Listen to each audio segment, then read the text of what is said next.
Back in January of 2022, I published a video titled Settlement Builds for Noobs Kingsport Lighthouse. It was only the second video I had ever published on this channel. The resolution was still pinned at 720p, my mic was yet to be properly filtered, my recording quality was pretty bad, I didn't yet know how to use console commands to collect some decent flyby footage. It was all around just bad, except for the copious Star Trek references. I stand by those, they were great. So since I'm about to begin traveling for a working vacation of sorts, making it difficult for me to record and edit videos on my normal schedule, I figured it was high time we revisit Kingsport Lighthouse and take full advantage of thousands of dollars in studio upgrades and lessons learned over the past year and a half. I sincerely hope you enjoy. Alright, what is up my homies, and welcome to Day 2 Gray Gaming. Today on another episode of Settlement Builds for Noobs, we are revisiting Kingsport Lighthouse. Kingsport Lighthouse is located on the coast, as a lighthouse should be, and so it's going to be a location that you're not going to discover right off the bat.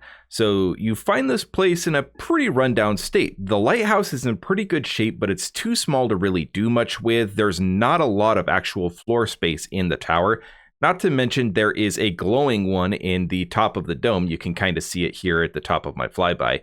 And it really never goes away. Even if you use console commands to get rid of it, it just pops right back in when you load it again. So it's not really something you can make a lot of use of without either some pretty extensive modification or very extensive console commands. It is a pretty sizable settlement location, but the terrain is pretty rough to work with, and every single structure in this settlement is unscrappable. So it has a fair amount of challenge that comes with it. So with all that out of the way, let's go ahead and see what I was able to accomplish with Kingsport Lighthouse. So as you approach the settlement from the main roadway, the first thing you're going to notice is that it looks very heavily fortified, but it's actually a pretty open floor plan. I tried to leave as much open walkways as possible, and so we do have these large concrete structures pretty much everywhere. But a nice benefit of this style of build is that it allows you a lot of elevated positions to keep your turrets. So pretty much any avenue of approach for any enemies is going to be very heavily covered by automated defenses, which makes it a very easy settlement to defend. And in this case, I'm standing pretty much right on the major spawn point when the settlement gets attacked. So it's very useful to see all of this defense right here in this spot. So let's go ahead and head up to the settlement.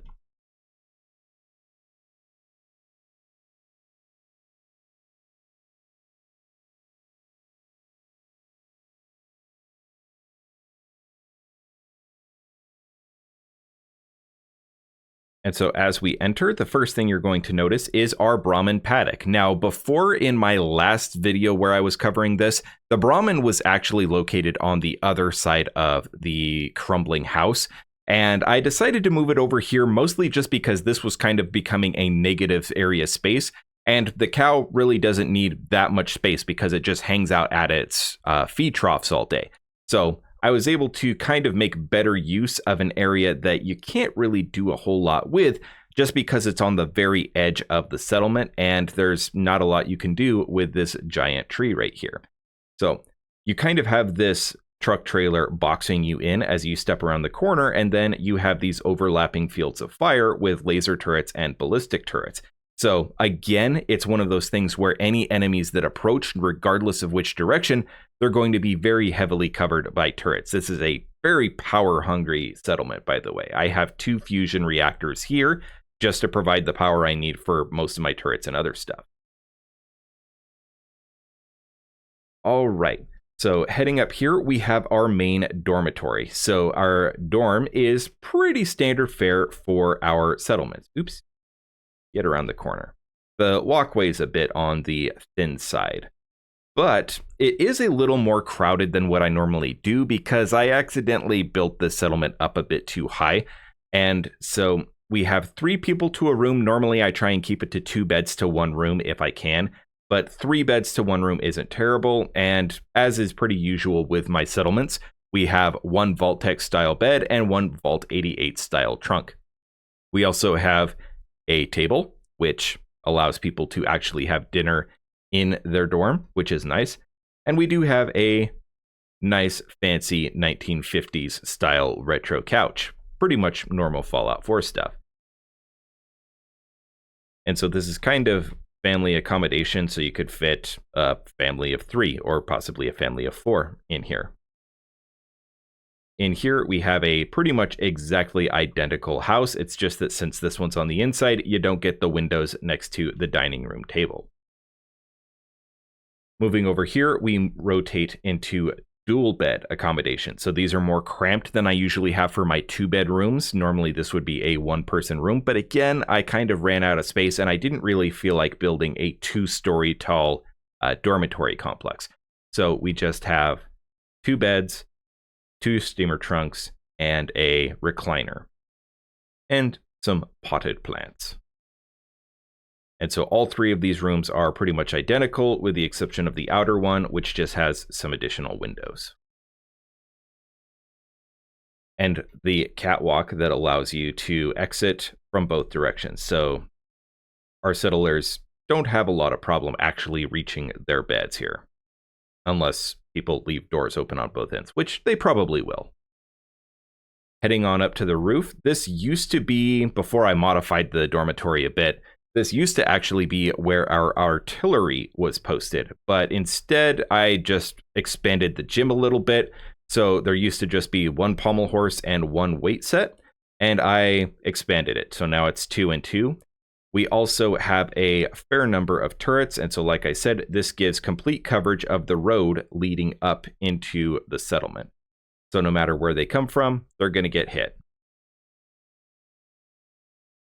So I built a dedicated platform for my artillery, like I tend to do at most of my settlements, so that my artillery has a nice elevated field of view. They can see smoke grenades much more easily, and it's kind of a much more reasonable expectation that these would be built on this nice heavy concrete platform, instead of these big heavy artillery platforms being supported by what is pretty thin concrete flooring on top of our dormitory. So it makes a little bit more sense, structurally speaking and tactically speaking, to just build a dedicated artillery platform.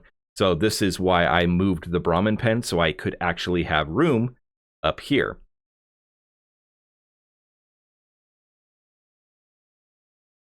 So in addition, I do have a cat trap and a dog trap, so I do intend to expand out to include some pets in this settlement. So we already have a Brahmin, which is just going to provide things like fertilizer and stuff, but dogs increase the security rating. Not that this settlement needs it, we have plenty of turrets, but they also increase your settler happiness as well. And cats also increase your settlement happiness. I guess the assumption is kitties are nice to pet, and they keep rad roaches out while they're still small. So this is a way that you generally increase your settlement happiness, is by throwing in a bunch of pets and kind of keeping them out of the way. So as I trap those, they will stay at this settlement, and I tend to like to have just a few pets at each settlement. Nothing crazy like I do at my Starlight Drive-In, but a pretty decent amount. So as we enter into the first floor here, not a lot has changed. We have our bank of Vault 88 slot machines. So these also increase settler happiness by a pretty decent amount. You do have to be careful depending on how you do the Vault 88 timeline quest line. You can actually make a version of the slot machine which is dangerous to your settlers, and you don't really want to do that. So just be careful when you're using the slot machine. If you do everything the goody two-shoes way like I do, then you end up with something that actually makes your settlers happy. We also have these Creation Club arcade cabinets, which function pretty much exactly the same way. They just play the various Pip-Boy games that you can collect via catalogs throughout the game. So your settlers will not use these, but they increase your settlement happiness. So it is kind of a way of gaming the system, so we don't just have another giant row of slot machines in here. And we do have a pair of booths. Now there is a Creation Club Nuka-Cola themed booth, which is much cleaner. It doesn't have the big shreds of leather ripped out of them like these ones do. I didn't really feel it was all that important for me to get rid of the existing booths and replace them with the cleaner ones. But the cleaner ones match my aesthetic a lot better, especially when you mix and match them with this nice clean red couch like we have here. Up on the second floor, there's not a lot you can do. There's a lot of crumbling walls, and so pretty much all I have really done here is I've enclosed it with concrete, mostly just because the barn build set, I tried to make it work, and the barn just doesn't work. It ends up with a lot of collision issues with the existing house, and you can rug glitch some walls and roofs and ceilings and stuff in here, but I really didn't want to resort to rug glitches. These are settlement builds for noobs, so I try and avoid any more advanced settlement building styles like that here. So in the end, we do have some concrete in here, and it's just a toilet and a bathtub, so your settlers do have some facilities so that they don't have to be dirty, gross people. They can actually clean themselves up and deal with their business in a pretty clean environment. I could probably also get away with throwing in a second toilet here. I honestly did not think about trying to add one additional bathroom just for the toilet, but it's a bit late for that now. So here we have the main garden area. So we grow potatoes in 2 different plots. We also grow a fairly decent assortment of corn and mute fruit here. So we have everything that we need to construct vegetable starch. So vegetable starch contains a lot of adhesive. It's a very useful thing for you to craft. And so these are the 3 main crops you need to do it. You also need purified water, but we also produce a very large amount of that at this settlement as well. So here we have a doghouse. So once we do actually trap a doggo and let him out at this settlement, he's going to need a place to stay and call his own. So I just built a doghouse here in the first floor of the lighthouse. And the lighthouse itself is completely unused. So you can kind of see what I was saying. When you're trying to build up into the lighthouse, this is the floor space you have to work with at each floor. So you really don't have many options when it comes to trying to populate this with stuff. So that's why I normally just ignore it outright. Also, it takes quite a while to actually run from the bottom to the top.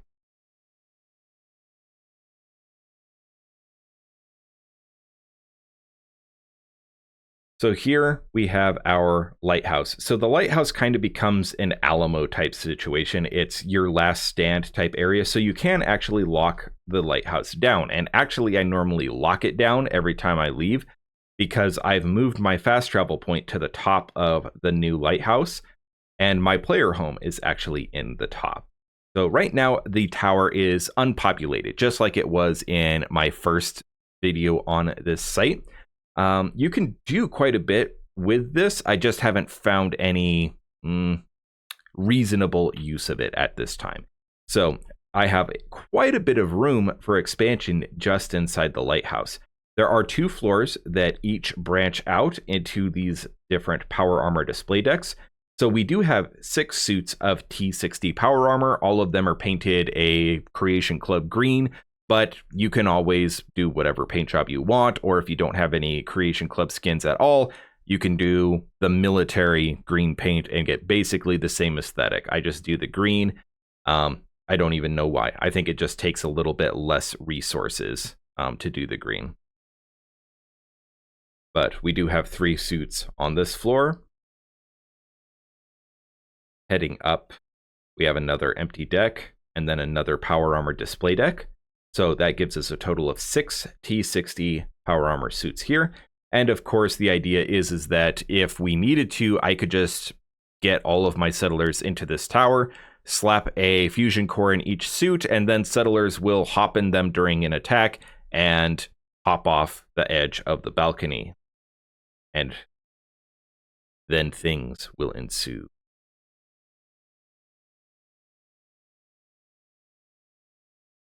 Then we have a few more empty decks, and then we come to my player home. So we've got a recliner here. We've also got this nice wraparound glass, so kind of a glass house type aesthetic.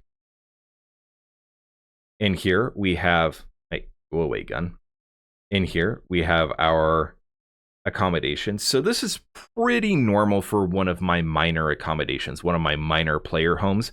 So we do have some decoration. So we have many nautical themed paintings. I tend to like nautical themed stuff. I don't know why. It also fits here at Kingsport Lighthouse quite well. But we just have a bed and a trunk, just like everyone else. We also have this wraparound desk. I tend to put wraparound desks in. And why in the heck did that change to a green chair? I think the Creation Club is screwing with some of my settlement objects. That's what I get for installing every piece of Creation Club content for videos. All right, I'm going to have to fix that later. But anyway, so here we are, and that's the player room. We also have a personal lavatory, so we've got our toilet. And instead of a bathtub, I put a decon chamber in here. So you can actually walk in here and take care of your rad problem. But I generally use this as a shower in my headcanon. So most of my larger settlements, my ones that I put a lot more planning into, will generally have decon chambers as showers for the settlers to use. At this site, this is the only decon chamber and shower, and all of the settlers still just use a bathtub that is down in the crumbling old house. As we step out onto the balcony, we have all of these various lights, and it's starting to get nighttime out, and so it will be perfect for my end of video flyby. Very nice. So we have a couch, so we can actually just sit and look out over the water if we choose. We can also actually shut the lights off during the daytime if we want, so we could actually conserve power is the idea here. But it's about to become nighttime, so we'll go ahead and leave the lights powered on.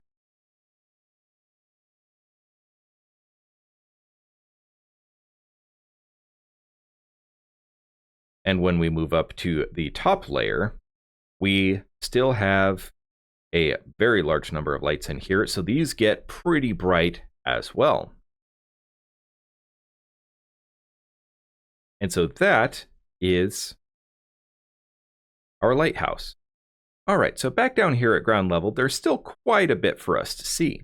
So as we head down the stairwell, which this is once again part of the main settlement, so nothing new here, we do have some turrets to protect against anything coming from up the beach. Now, I've never had anything come from up the beach, but there is a random encounter point just between here and Longneck Lakowski's cannery. And a lot of times, especially after Nuka World is installed, you can end up with a Deathclaw that spawns very close by. So just on the off chance that it tries to enter the settlement from the beach side, I have this little platform kind of built into the rock a little bit to protect the settlement from anything coming from that direction. Also, I have had some enemies try and skirt around because their pathing was too broken to actually take the roadway up. So I've also had to add this platform here as well to protect from that direction. So here we have kind of a workshop area, and this is inspired by Oxhorn. So I watched Oxhorn's Kingsport Lighthouse build quite a long time ago, and so it kind of inspired me to try a similar thing. So it's kind of my minimalist take on a workshop at the pier. So we do have our robot workbench, a chemistry station, a armor workbench, a power armor workbench, a weapons workbench, and a stovetop. So we can pretty much craft everything we want except for Nuka-Cola for some reason. I don't know why it slipped my mind to build a Nuka-Cola mixer, but it is what it is. I have thrown in a few of these Creation Club lockers. You can just use the Vault 88 locker, which gives you the same basic idea here. It's just not snappable like these ones do. The idea here, you know me, I'm a minimalist. I don't believe in just having junk laying around. It trashes your frame rate. And the idea here is if you have containers for people to put stuff in, they will put stuff in it so that you don't have to have just junk laying around. So the idea here is these lockers are actually full of all the various materials you would want to be using while you're crafting stuff. We do also have the ability to shut the warehouse down at night, so then you can conserve more power as well. We also have our radio recruitment beacon, which is currently turned off. We do have 12 settlers at this site, and that is the maximum capacity that we have with the number of beds that we have available. If we want to invite more settlers, then I would have to build a second story onto my dormitorium, which is not that difficult. I just didn't want to go through that hassle. And much like our lighthouse, the entire perimeter of this little walk-around deck is surrounded by street lamps as well. So you can come out here at night and just kind of look out over the water as well.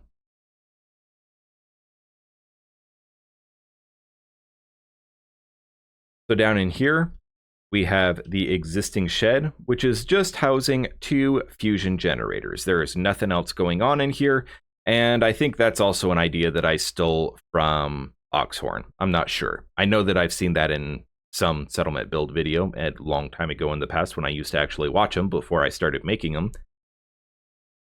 And down here on the end, we have what's left of the crumbling wharf. And so I did not try and build, actually I spent a very long time trying to build onto this, and it just did not work out well. Everything just looked really badly, and you once again end up with a lot of collision issues unless you start rug glitching. And so I just kind of abandoned the existing pier. All we have here is an iBot pod. So if we wanted to actually start sending iBots out to locate stuff, then we can do that here. We also have 1 kiddie bowl. So when we do catch a cat in the cat trap, he will probably come out here and hang out at the dock.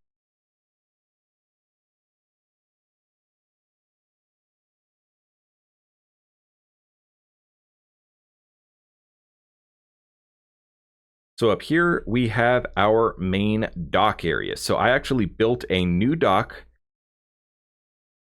which has 2 levels. So stepping around here, we have the main boat landing. So a boat can actually come in here and dock, or we could have one dock to the outer edge here. So we actually kind of built a functional port facility. You've probably, if you've seen any of my other videos by now, you've probably seen other versions of this, probably better versions. This was one of my earlier prototypes. So my Commonwealth Contractor, how to build a port facility video, my Dalton Farm has one. And now because of the Commonwealth Contractor, my Taffington Boathouse has one. So this is a facility I've built quite a few of, and in various different styles. This one's just a single story boathouse. And so you couldn't fit a rather large boat in here. It would just have to be little short ones. But we do have a boathouse. And in addition, we do have our industrial water purifier down here. So we do produce 40 units of water, which means you could use this as a water farm if you wanted. And it produces almost 4 times as much as the population of this settlement. So you definitely don't have to worry about your settlers becoming thirsty. And then here we have our main trading area. So we have all of our storefronts, all 6 of the ones you can construct in the vanilla game. So weapons, armor, general trader, and then switching over to the other side, we have our clinic, our clothing, and our bar. So people will usually come out here and hang out at the bar. This is right about quitting time, so we're probably going to start seeing a lot of people flow in here. We also have a number of picnic tables set up so that people can sit out here, enjoy the waterfront dining situation. We do have some lights. It's not as well lit as I'd like. I put all of these post mounted lights, but they don't really give off that much light. During the nighttime, you can actually still look through the roof and see the stars because I went with the glass warehouse roof for my top covering. This also would keep you dry when it rains, so you could actually sit in here during the rain and enjoy the storm. And during the daytime, you can still see the sun.